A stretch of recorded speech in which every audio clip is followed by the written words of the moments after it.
The human mind is often celebrated as one of the greatest wonders of existence. It creates art, builds civilizations, explores the universe, and dreams of a better future. We like to believe that our thoughts are mostly logical, kind, and under our control. But beneath this comforting image lies a darker, quieter side of the mind, one that most people never notice or choose not to see. This dark side is not always violent or extreme. In fact, that is what makes it so dangerous. It hides in everyday thoughts, small decisions, and automatic reactions. It whispers instead of screams. And because it feels normal, we rarely question it. One of the most unsettling truths about the human mind is how easily it deceives itself. We assume we see the world as it truly is, but in reality, the mind constantly edits reality. It filters information, ignores inconvenient facts, and reshapes memories to protect our self-image. This means that many of our beliefs are not based on truth, but on what makes us feel safe, superior, or comfortable. Consider how often people justify their own mistakes while harshly judging others for the same actions. When we fail, the mind says, "I had no choice." When someone else fails, it says, "That's who they really are." This bias happens automatically, without conscious effort. It allows us to maintain the illusion that we are good, rational, and morally consistent, even when we are not. Another hidden darkness is the mind's attraction to negativity. Bad news spreads faster than good news. Fear is more memorable than hope. Pain leaves a deeper mark than joy. From an evolutionary perspective, this made sense. Noticing danger helped our ancestors survive. But in the modern world, this negativity bias quietly shapes our thoughts, media consumption, and emotional lives. We replay embarrassing moments from years ago, but forget genuine compliments from yesterday. We imagine worst-case scenarios that never happen. The mind treats potential threats as more important than present peace. Over time, this constant focus on danger creates anxiety, mistrust, and emotional exhaustion, often without us realizing why. The dark side of the mind also reveals itself in conformity. Humans like to think of themselves as independent thinkers, yet history proves otherwise. Ordinary people have supported cruel systems, followed harmful leaders, and stayed silent in the face of injustice. Not because they were evil, but because their minds sought belonging and approval.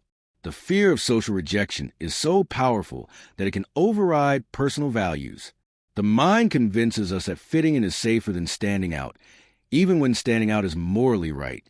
This is why people laugh at jokes they find offensive, stay quiet when someone is bullied, or follow trends they secretly dislike. The danger is not loud rebellion. It is silent obedience.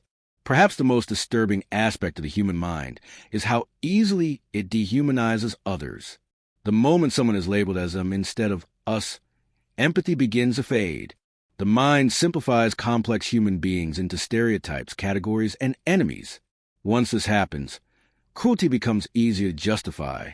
This mechanism has fueled wars, discrimination, and violence throughout history. But it also appears in subtle, everyday ways: online arguments, political debates, and social media outrage. The mind feels powerful when it reduces others to villains, because it no longer has to feel compassion or doubt. Yet, the darkest part of all may be this: most of these processes happen without conscious awareness. We don't wake up deciding to be biased, fearful, or judgmental. The mind operates in the background, making decisions before we even realize a choice existed. By the time logic arrives, the emotional verdict has already been delivered. This is why people often say, "I don't know why I reacted that way."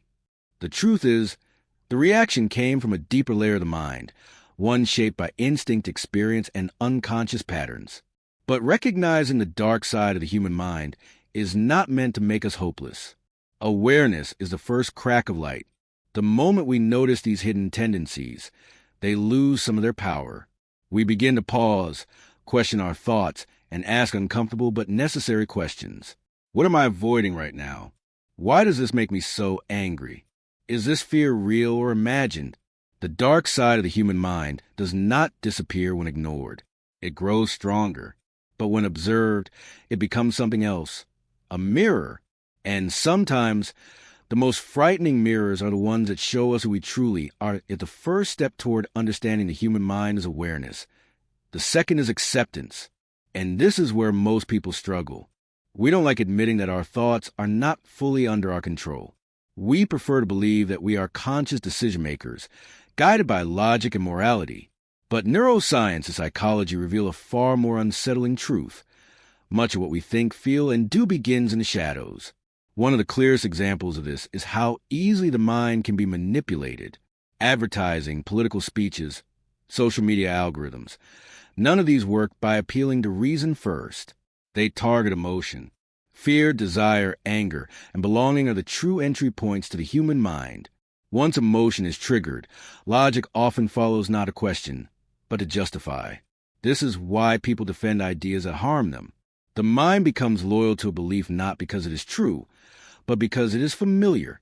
Challenging that belief feels like a personal attack. In those moments, the mind chooses psychological comfort over truth. It would rather protect its identity than update its understanding of reality. Another rarely noticed darkness is the mind's obsession with control. Humans crave certainty in an unpredictable world. When life feels chaotic, the mind invents explanations, even false ones, to regain a sense of order. Superstitions, conspiracy theories, and extreme ideologies often grow from this need. Believing something feels better than admitting, "I don't know." Ironically, this desire for control often leads to self-sabotage. The mind clings to toxic relationships, destructive habits, and outdated identities simply because they are known. Change represents uncertainty, and uncertainty feels like danger. So the mind whispers, "Stay where you are. At least this pain is familiar." The dark side also appears in how the mind remembers. Memory is not a recording. It is a reconstruction. Every time we recall an event, the mind subtly rewrites it. We exaggerate our innocence, minimize our mistakes, and reshape the past to support the story we tell about ourselves. Over time, we begin to believe our own edited version of reality. This is why two people can experience the same event and remember it completely differently. The mind is not searching for accuracy. It is searching for meaning that protects the ego. The danger is that when false memories harden into identity, growth becomes almost impossible. How can you change a flaw you refuse to remember correctly? Perhaps the most uncomfortable truth of all is that the capacity for darkness exists in everyone, not just criminals, dictators, or bad people. Ordinary individuals, under the right conditions, fear, pressure, obedience, or desperation, can commit acts they once believed themselves incapable of. History has proven this again and again. The mind is not inherently good or evil. It is adaptive. It learns what is rewarded, what is punished, and what is necessary to survive in a given environment. When cruelty is normalized, the mind adjusts. When silence is safer than truth, the mind stays quiet. This does not excuse harmful behavior, but it explains how easily it can emerge. Yet, within this darkness lies an unexpected truth. The same mind capable of fear, bias, and destruction is also capable of awareness, empathy, and transformation. The difference lies not in denying the dark side, but in confronting it honestly. When you catch yourself judging too quickly, you create space for curiosity. When you notice fear shaping your decisions, you regain choice. When you accept that your mind can be wrong, you open the door to growth. This is not an easy process. The mind resists being observed. It prefers autopilot. But every moment of self-reflection weakens unconscious control. Slowly, the shadows become visible, not to shame us, but to teach us. The goal is not to eliminate the dark side of the human mind. That is impossible. The goal is to integrate it, to recognize its presence without letting it rule. Darkness ignored becomes danger. Darkness understood becomes wisdom. In the end, the most important question is not whether the human mind has a dark side. It is whether we are brave enough to look at it. Because the moment you truly see it, you are no longer completely controlled by it.